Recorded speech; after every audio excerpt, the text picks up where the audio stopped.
Ramazan dua ayıdır. Bu ay qədəm bastığında daha çox dua etməliyik. Dua bəndə ilə Allah arasında mənəvi körpüdür, rabitədir. Biz dua etməklə bütünləşirik, Rəbbimizlə bütünləşirik.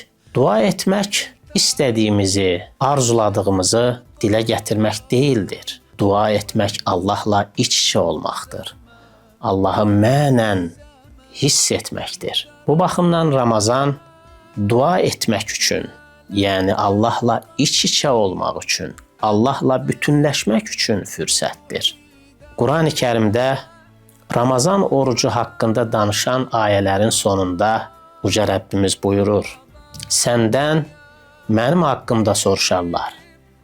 Onlara de ki, mən yaxınam və mən mənə dua etdiyində dua edənin duasını qəbul edərəm.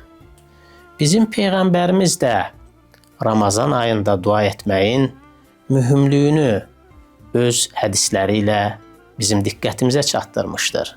Hədislərin birində oxuyuruq: 3 şəxsin duası qəbul olunar.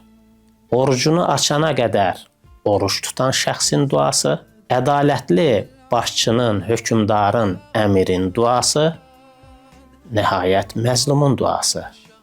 Dua edək, Allahla bütünləşək, Allahı daxilimizdə hiss edək.